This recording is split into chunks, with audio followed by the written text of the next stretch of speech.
जलपाईगुड़ी जिला के 3 number seat से कांग्रेस पार्टी की उम्मीदवार कोलस्टिका कांडोलना जी से आज खास बातचीत करेंगे। नमस्कार।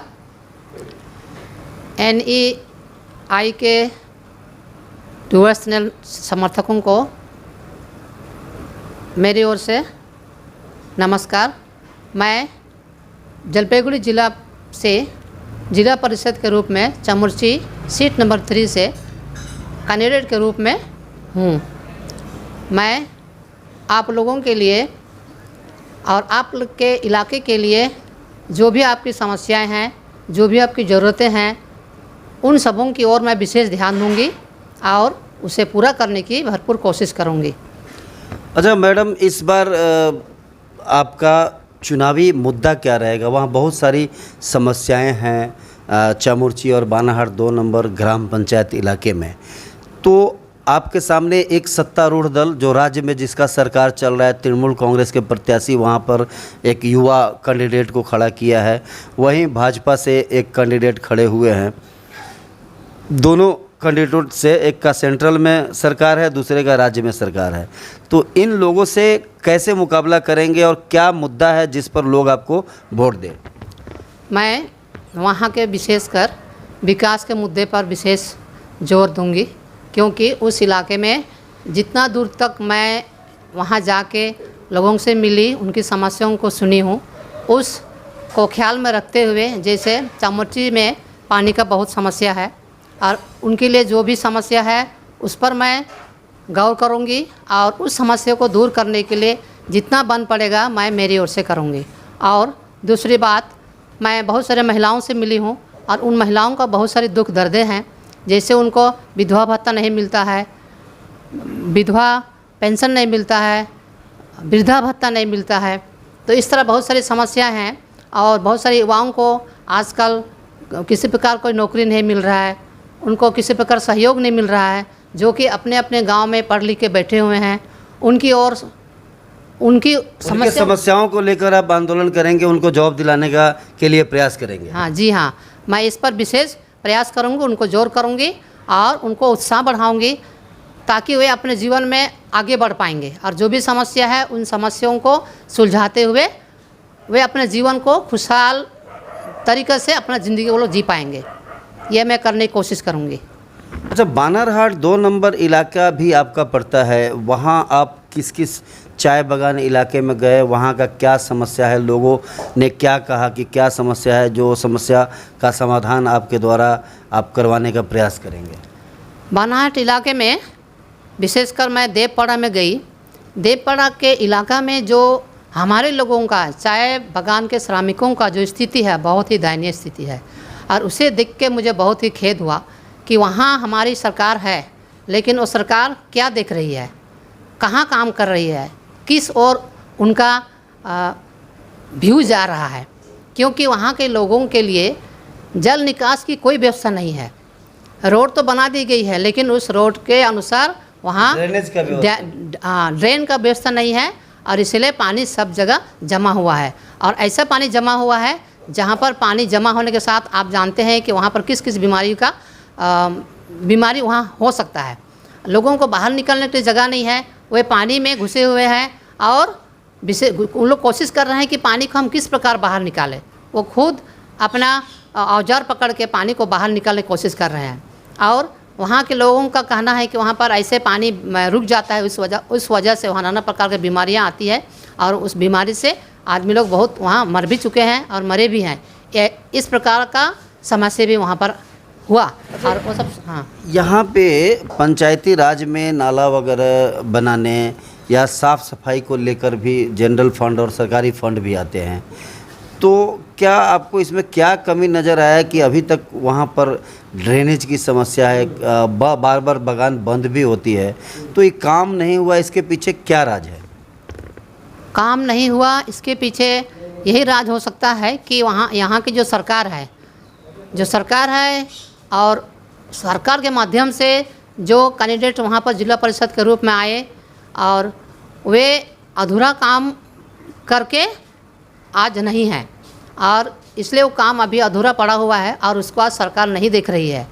और इस समस्या के चलते समस्या समाधान नहीं हो पा रहा है। अच्छा, आप बिनागुड़ी ग्राम पंचायत के प्रधान भी थे, आप 5 साल तक यहाँ पंचायती राज किए हैं, तो आपको तो एक काम करने का अनुभव भी है, तो क्या कहना चाहते हैं आप, किस तरह से बिनागुड़ी में डेवलपमेंट किए थे, उसके बारे में कुछ कहना चाहेंगे? हाँ, मैं बिनागुड़ी में 5 साल तक प्रधान रही और मैं उस समय बहुत उत्साह और जोश से मैंने जो काम किया बिनागुड़ी जीपी में, बिनागुड़ी ग्राम पंचायत में यहाँ के लोगों के लिए जो मैं काम की हूँ वो सराहनीय है। आज भी लोग इस विषय में बातें करते हैं और इसलिए मैं भी चाहती हूँ कि यहाँ पर काम मतलब इस तरह का काम हुआ, आपका रोड का काम बोलिए, शिक्षा की ओर बोलिए, विकास की ओर बोलिए, किसी प्रकार का समस्या किसी को भी कभी भी नहीं हुआ।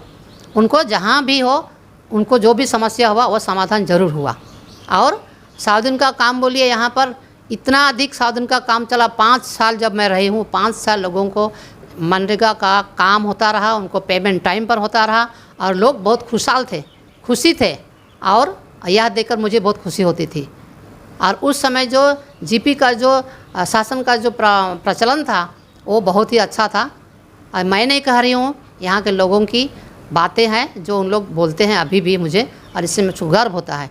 और मैं इसीलिए चाहती हूँ कि अगर मुझे आज चामुर्ची जीपी के जो भी और बनाहट 2 नंबर जीपी के जो भी वहाँ के लोग हैं, जनता है, अगर मुझे आज वे हाथ साफ में जिताते हैं तो मैं जितना मेरे वश में होगा, जितना मैं जानकारी रखती हूँ, मैं उस हिसाब से मैं उन सबों के लिए विकास का कार्य बोलिए, अन्य कोई भी समस्या बोलिए, उस सभी कार्यों को मैं अच्छी तरह करूँगी और अपनी जिम्मेदारी के साथ उसको निभाऊंगी। यही मैं आप लोगों से कहना चाहती हूँ। मैडम, देखा जाता है कि काफ़ी संख्या में चाय बागान, जैसे कटहल आपने बात किया अभी देवपड़ा चाय बागान का, तो वहाँ देखा जाता है कि बार बार चाय बागान बंद हो जाता है। पलायन का भी काफ़ी समस्या है। इसको लेकर आप कुछ क्या संदेश देना चाहते हैं? इस समस्या को लेकर मैं वहाँ की जनता को यही सुझाव देना चाहती हूँ या बोलना चाहती हूँ कि मैं अपनी तरफ से कोशिश करूँगी कि जिस बागान से जो भी युवा लोग हैं, कम उम्र के बच्चे हैं और बच्चियाँ हैं जो रोज़गार की तलाश में बाहर चले गए हैं और बाहर जाने के बाद 3 साल 4 साल 5 साल हो गया और आज तक वे वापस नहीं आए हैं। ये एजेंट एक सक्रिय है जो ये इस तरह का तस्करी करवाते हैं, मानव तस्करी के सिक्के। ये तो बहुत सारा ये जटिल मुद्दा है। जी हाँ, यह बहुत जटिल मुद्दा है और यहाँ जो सरकार है, टीएमसी सरकार इस चीज़ को भी नहीं देख रही है कि हमारे जो गरीब घर के खासकर आदिवासी समाज के, नेपाली समुदाय के जो बच्चे बच्चियाँ लोग हैं, रोज़गार की तलाश में बाहर जाते हैं, बिना कोई भी कानून के, बिना किसी प्रकार का, बिना कानूनी दायरे में वो लोग बाहर चले जाते हैं। उसके लिए बहुत सारे एजेंट लोग होते हैं जो पैसे लेके उनको लेके यहाँ से चले जाते हैं और जाने के बाद वे 3 4 साल 5 साल तक वे वापस नहीं आते हैं और उनके माँ बाप घर में उनके लिए चिंता करते हैं, उनके लिए दुखी होते हैं, लेकिन वे खोज नहीं पाते हैं। ऐसे लोगों के लिए, ऐसे बच्चों के लिए, ऐसे युवाओं के लिए मैं भरपूर उनको, ऐसे लोगों के लिए उनको खोज निकालने के लिए मैं एक सोशल टीम बनाऊंगी और जो लोग इस प्रकार जो एजेंट लोग हैं जो पैसे दे करके बच्चों को ले जाते हैं उनके ऊपर कार्रवाई करूंगी और सोशल टीम द्वारा मैं उनको खोजने की प्रयास करूंगी और उनको खोज कर वापस लाऊंगी। तो ये आश्वासन मैं वहाँ की जनता को देती हूँ। ये जागरूकता का भी बहुत ज़रूरी है। एक ऐसा टीम होना चाहिए कि ऐसे लोगों को जागरूक करे ताकि ऐसे दलालों के चक्कर में पड़ के बाहर ना जाए। इस तरह का भी कुछ है क्या आपका? हाँ जी हाँ, मेरा इस तरह का भी एक विचार है कि जागरूक एक टीम बनाएं, जागरूक करेंगे लोगों को और उसके लिए हम जगह जगह सोशल टीम गठन करेंगे और उसके लिए हम जगह जगह उनको लेकर बैठेंगे, बातचीत करेंगे और जो भी इस प्रकार का ठगने वाले हैं या तो पैसा दे के बच्चों को ले जाते हैं, युवाओं को ले जाते हैं, उनको मिसगाइड करते हैं, उनके ऊपर कार्रवाई करूंगी और आप जो भी समस्या होगी इस प्रकार का, जिस घरों से चले गए हैं या खो गए हैं उनको मैं लाऊंगी, उनके परिवार से मिलूंगी और उनको मैं वापस लाऊंगी। यह मेरा वादा है। अच्छा मैडम, देखा जाता है वहाँ पर आए दिनों यातायात की तो समस्या है, भारत भूटान सीमा से जुड़ा हुआ क्षेत्र है जहाँ से आप जिला परिषद में खड़ी हुई है, हाथियों का दिन भर आतंक वहाँ देखने को मिलता है, क्या कहना चाहेंगे? से पर मैं यह कहना चाहती हूँ कि उस इलाके में आपका रेड बैंक से लेकर सुरेंद्र नगर तक जो भारत भूटान की सीमा लास्ट तक है, वहाँ का जो रास्ता है वो बहुत ही जर्जर हो चुका है और बहुत ख़राब हो चुका है। लेकिन टीएमसी सरकार को इस पर कुछ दिखाई नहीं दे रहा है। वहाँ के लोगों के लिए आने जाने की यातायात की बहुत असुविधा है, इसलिए वे बाहर निकल नहीं सकते हैं, बाहर के लोग भीतर नहीं जा सक रहे हैं। उन लोग समस्या में जूझे हुए हैं, फिर भी अपने काम चलाने के लिए वे किसी प्रकार अपना व्यवस्था करके आते जाते हैं, जो सही नहीं है। दूसरी बात, वहाँ हाथियों का बहुत आतंक लगा रहता है, आए दिन हाथी आते रहते हैं और रेड बैंक और सुरेंद्र नगर में, और फिर भी वहाँ कोई स्ट्रीट लाइट का व्यवस्था नहीं है, जो बहुत बुरा अवस्था है वहाँ का। क्योंकि आप लोग देखते हैं कि आजकल जहाँ स्ट्रीट लाइट लगा हुआ है उस इलाके में हाथी आके लोगों को मार के चला जा रहा है। तो अगर वहाँ तो आज स्ट्रीट लाइट नहीं है, आप सोचिए कि वहाँ के लोगों का कितना डर और कितना उनके लिए असुरक्षा वहाँ लोग महसूस करते हैं। तो मैं यह कहना चाहती हूँ कि अगर आप मुझको इस इलाका से जिताते हैं तो मैं सबसे पहले आपको वहाँ स्ट्रीट लाइट दूंगी, और जो भी वहाँ रास्ते की जो समस्या है उसको मैं जिला परिषद के फंड से उसको मैं मरम्मत करूँगी और एक आपको अच्छा रोड दूंगी। आज वहाँ की जो भी सरकार है या ग्राम पंचायत में जो भी फंड आया, वहाँ उस पैसे से वहाँ के जो भी नेतागण कहेंगे या पार्टी का जो भी कार्यकर्ता लोग है, पैसा सब खत्म कर दिए, लेकिन वहाँ काम कुछ नहीं हुआ। ये पैसा ख़त्म हुआ कहाँ गया? आपने एक बात कहा कि स्ट्रीट लाइट जहाँ है वहाँ भी हाथियों का हमला होता है। अगर स्ट्रीट लाइट होने से तो हाथी अंधेरे में दिखाई नहीं देता है, स्ट्रीट लाइट होने से लोगों को दिखेगा तो अपना जान बचा के भाग सकते हैं। तो ये जो पैसे के फंड है, इतने फंड आते हैं ग्राम पंचायत में, ये पैसे कहाँ जाते हैं? देखिए, फंड के पैसा ऐसे हैं, अगर जनता को मालूम नहीं हुआ तो जो भी पंचायत के लेवल पर जो भी होते हैं वे पेपर वर्क करके पैसा को ले जाते हैं, दमन कर देते हैं।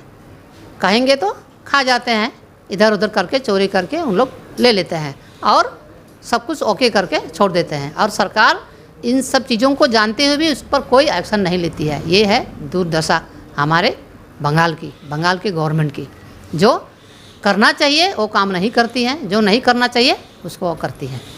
तो ऐसा है, तो इसलिए मैं चाहती हूँ कि वहाँ अभी जो है जिला परिषद से जो मैं आपके कैंडिडेट के रूप में खड़ी हूँ, हाथ साफ से आप लोग मुझे वोट दिलाइए, ताकि मैं आप लोगों का हर समस्या, मैं बार बार कह रही हूँ, आप लोगों का हर समस्या को मैं समाधान जरूर करूँगी।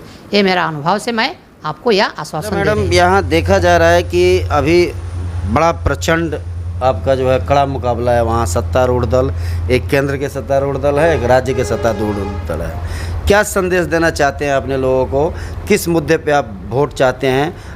क्या अपील करना चाहते हैं जनता से, दोनों ग्राम पंचायत का? दोनों ग्राम पंचायत के लोगों से मेरा अपील है कि वे मुझको वोट दें, हाथ छाप में मुझे वोट दें। उन्होंने इसके पहले भी दूसरे पार्टियों को वोट दिया और वे क्या कार्य किए हैं वो आप लोगों के सामने में उपस्थित है, आप लोग देख रहे हैं। तो मैं उससे और अच्छा करूँगी, और इसीलिए मैं आपसे एक मौका मांगती हूँ, एक मौका चाहती हूँ कि आप भी मुझे एक मौका दीजिए, ताकि मैं बच्चों से लेकर बूढ़ा उम्र वालों तक मैं उनका जो भी सुख सुविधा है मैं उनको सरकारी योजनाओं जो है उनको मैं पहुंचा पाऊंगी और उनको उस सुविधा मैं दे पाऊंगी। इसीलिए मुझे आप लोग मौका दीजिए और हाथ साफ में वोट देकर मुझे जिताइए। आने वाले ग्राम पंचायत चुनाव आपको ढेर सारी शुभकामनाएं। धन्यवाद।